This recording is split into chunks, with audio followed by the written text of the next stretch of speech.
Hello again, Duelists. As you may be aware, the Winter Ultimate Duelist Series Invitational took place very recently, right here in Los Angeles, California. And because it was so close to our office, we decided to hold a special bounty tournament at the event, where myself and some of my co-workers stepped into the fray to duel against you guys. And the deck I chose for that event was Phantom Knights. You might find it a little odd that we did a video on Super Quantum a couple weeks back, but not one on Phantom Knights. And that's because I wanted to save the surprise for the event itself. But now that it's over, I've got 10 things that you should think about and know when you're building or playing a Phantom Knight deck. And the first one, and this is where a lot of people get tripped up right away, is that you really need to max out on your level 3 Phantom Knights. That's Ancient Cloak, Ragged Gloves, and Silent Boots. And you really ought to max out on all of the traps as well. And on top of that, I would also play 3 Phantom Knights of Breaksword, the Xyz monster, if you have access to all of them. I found that I play all 3 of these a lot more often than I don't, which is kind of surprising. But this deck spits out level 3 monsters like it's its job, mainly because that is its job. And in order for it to do that as efficiently and as often as possible, you need to max out on all of these. I know it's really tempting to maybe shave off a wing here or there, or a sword, or maybe one of these guys since they can't be special summoned without a card effect, but don't do it. It is very important to the math of the deck that you have all of these cards active, because one of your most ideal turn 1 plays is to Xyz summon Dante, Traveler of the Burning Abyss, to start sending cards from your deck to the graveyard. And if things are going particularly well, you might even be able to get Dante with Card Trooper, or Dante with Mathematician, or even summon Card Trooper and then use it as a material if you have something like a Soul Charge in your deck. You want to get as many cards into your graveyard as possible because it gives you the most chances to hit these traps and these monsters. A lot of your plays come from special summoning back monsters from your graveyard with the Phantom Knight trap cards, and that is why you want to put up a big defender that also happens to have the effect of Card Trooper on it. Dante is also a good first turn play if you're going second, as well as first, because he does rise all the way up to 2500 attack when you use his ability. So he's a great offensive and defensive weapon. Now, these are a lot of level 3 monsters and a lot of methods to summon them, but even with these 18 cards, you're not going to be able to summon enough level 3 monsters to do what you need to do as often as you need to do it. Fortunately, there are a lot of fantastic level 3 monsters in all of Yu-Gi-Oh! Oh, Scott Foolish and Reinforcement of the Army there, those are great, because they can count as any of these. But there are a ton of other great level 3 monsters. I'll show you what I used. I used the Speedroid Terror Top, along with the Kenenborg and Triad dice. You can special summon Terror Top if you have no monsters on the field, which makes it a really great play, both early in the game and late in the game. And when it's summoned, you get to search for another Speedroid. Kenenborg is usually the first one you'll search because you can special summon it if you have a wind monster, and that gives you 2 level 3 monsters without using your normal summon. Triad dice is important because you want to incorporate Synchro Monsters into the deck if at all possible, and actually that's thing 4 on my list of things that you should know about Phantom Knights that you should not skip out on Synchros. I'll get back to that in a second because I also used Emergency Teleport, which you're seeing more and more these days in Monarch decks, actually, along with Super Quantum Blue Layer. Monarchs use this as a tribute material. I use it for Xyz material because even when you detach it from an Xyz monster, you still get to shuffle it back into the deck. So I only need 1 copy of this, and it's almost like having 4 copies, 3 of which you can special summon by Emergency Teleport. And I've also used 1 copy of Ghost Ogre and Snow Rabbit. Being able to special summon a tuner directly from your deck is incredibly good. And even if you draw this monster, you can use it for its quick effect to destroy a card that's just activated its own effect. So all of these are pretty great. I'm happy every time I start with Terror Top in my opening hand. I would highly recommend both of these. Now, as for Synchro Monsters, I played a few. Played 3 of them in my extra deck. The most important one is Trishula, Dragon of the Ice Barrier. Summon this, and you get to banish a card from your opponent's hand, field, and graveyard, which is absolutely devastating against everything. And that is part of why it's so important to have tuner monsters. It's really easy to get 2 or 3 level 3 monsters on the field, and if one of them's a tuner, it could be Trishula. Even if you can't get 3 monsters on the field, there are some pretty good options at level 6 as well. I kind of took a trip to the future to bring back Stardust Charge Warrior for the Bounty Tournament. Stardust Charge Warrior, you'll actually see it in Premium Gold 3 for the first time. It's a level 6 Wind Warrior Synchro. Generic, you can make it with a tuner and any non-tuners, and when you Synchro Summon it, you get to draw a card. Pretty good. But it can also attack all of your opponent's special summon monsters once each, which is absolutely devastating against a Pendulum-based deck. Nearly all of their monsters are special summoned, and what's normally a boon for them, being able to put a giant wall in the way of your monsters every single turn so that they can draw the cards they need to actually win, doesn't work so well when you've got Stardust Charge Warrior attacking all of them. If you can pop this up with your Phantom Knight traps, it can even just attack all the way down the line of Cosmo monsters, or just beat up everything that a Burning Abyss player can throw on the field in a single turn. So Stardust Charge Warrior is extremely cool, and definitely check it out when Premium Gold launches in March.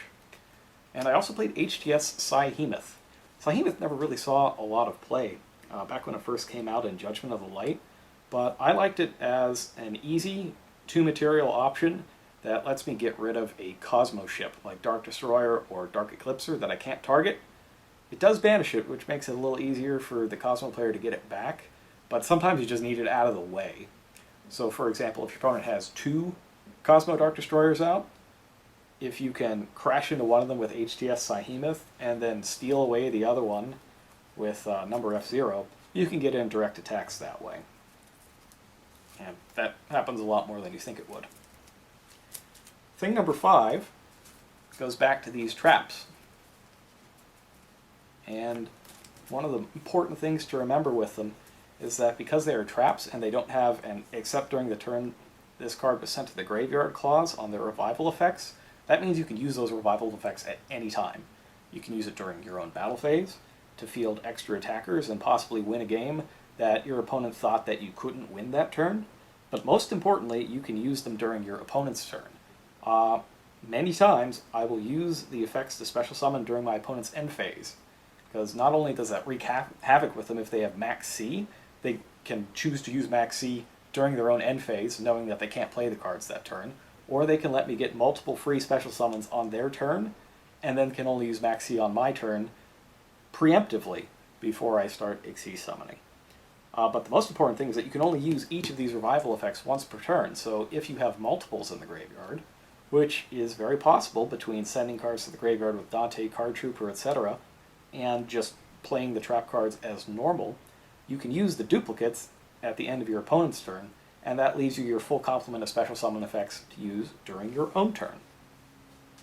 And my next point, again with the traps, is Fogblade. Fogblade is most known for its Fiendish Chain type effect that negates the effects of the monster that it's targeting. However, its other effect to prevent that monster from attacking or being attacked is also extremely important. You got to remember that you can't attack your opponent's monster if you target it with the Fogblade, but you should also remember that if you target your own monster with the Fogblade, your opponent can't attack it. And if that is your only monster on the field, they cannot attack you at all without a special effect like an Earthbound Immortal. Now, just because this negates the effect doesn't mean you can't activate the effect of the monster that it's targeting, which means that if you have a Card Trooper early on and you need to keep it around on the field, especially against a Cosmo player who would be very happy to emergency teleport in a Farm Girl to attack over it and start swarming you with ships, you can use it to keep the Card Trooper on the field, impossible to be attacked, and just keep sending cards to your graveyard, even though Card Trooper won't gain the attack points from it.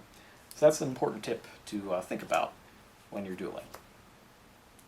Next up is Leve the Sea Dragon. I played 2 copies of Leve in my extra deck. I never quite wanted 3, but I could definitely see wanting 3 because Leve is extremely good in this deck. to activate the second abilities of your Phantom Knight cards, you have to banish them from the graveyard. And the same goes for the attack negating effect of Speedroid Triide dice. And that means that you have plenty of monsters that are banished that you can get back with Leve the Sea Dragon. And not only does it special summon a monster to your field, each one of those monsters that you bring back and send to the graveyard again is effectively getting 2 extra cards. One to use as material for something, and another one that you can banish from your graveyard to claim its effect at any time. And one last thing to remember about Leve the Sea Dragon is that it's a wind monster. And that means that if you have opened up with Speedroid to Ketemborg and nothing else wind-related, if you can summon Leve the Sea Dragon, activate its effect to special summon one of your banished monsters, and then because it's wind, you can special summon that to Ketemborg from your hand, and you've got another 2 level 3 monsters for an Xyz summon. Now, back to the traps again. I know I keep harping on these, but these are really good trap cards. Phantom Knight's Sword and Phantom Knight's Wing. While you know them mainly for their special summoning effects, their on-field effects are also extremely good. Both of them increase the attack points of your monster and gives it a shield against destruction. Phantom Knight's Wing gives you a permanent plus 500 to any monster while it's faced upon the field, and it saves it from destruction the next time it would be destroyed that turn. Sword gives it 800 for as long as Sword is on the field, and you can destroy Sword instead of the monster if it would be destroyed. Because of those attack boosting abilities, you can play these cards in the damage step, where most cards cannot be played. So for example, if you were to pull up, or get stuck with a Terror Top, say, on the field, let's say you special summon Terror Top and your opponent says, okay, max C. Well, they don't get to draw a card because Terror Top didn't start a chain to special summon. They're just doing that so that you don't continue your combos, and they can come back at you next turn. So let's say a Cosmo player does that. Well, you can keep Terror Top there and back it up with one of these trap cards, and then if they try to attack you with Farm Girl, you can play this in the damage step.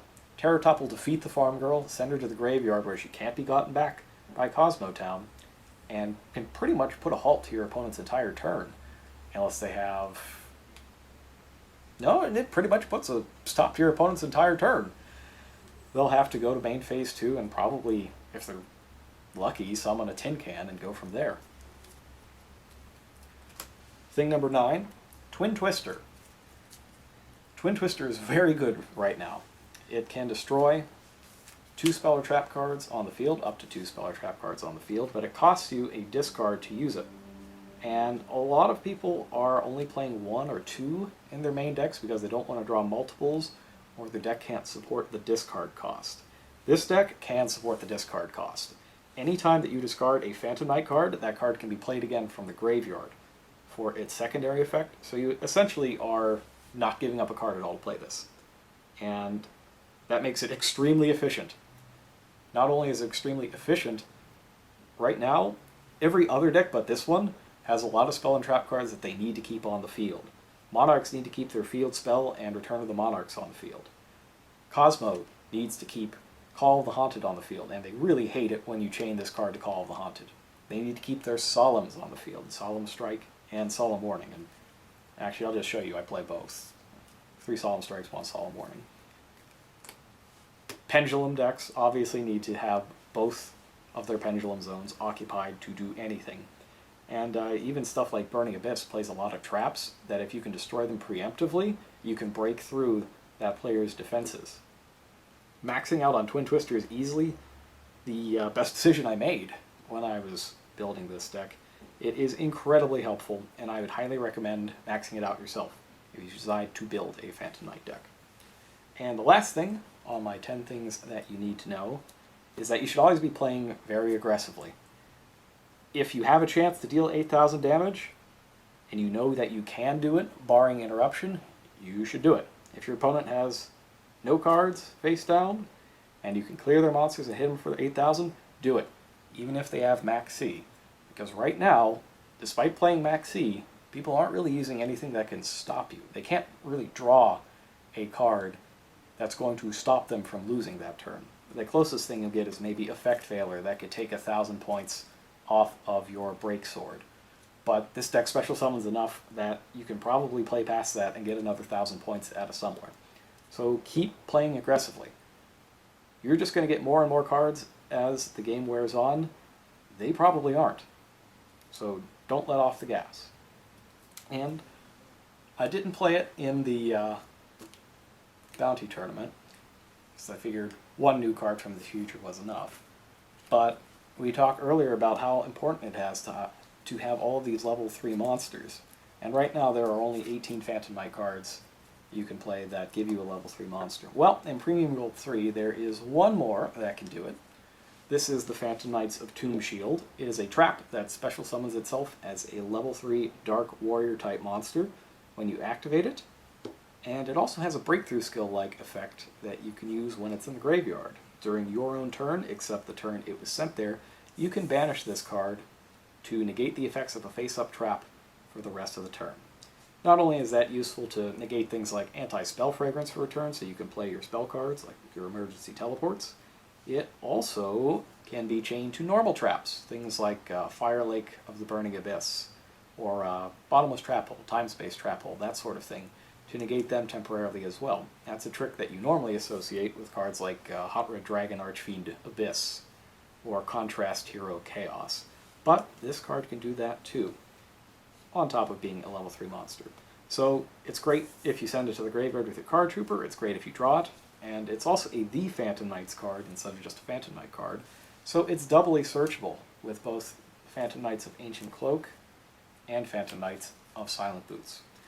So keep a lookout for that when Premium Gold 3 arrives in March. That'll do it for now. I hope everybody who was disappointed that we didn't have a Phantom Knight video before is now satisfied. I hope you all enjoyed this deck a lot. I know I did. I had a great time playing it. And keep dueling and have fun. You can follow us on Facebook at Official Yu-Gi-Oh! TCG or on Twitter at Yu-Gi-Oh! _TCG. And of course, you're watching this video on our YouTube channel at Official Yu-Gi-Oh! TCG. See you next time.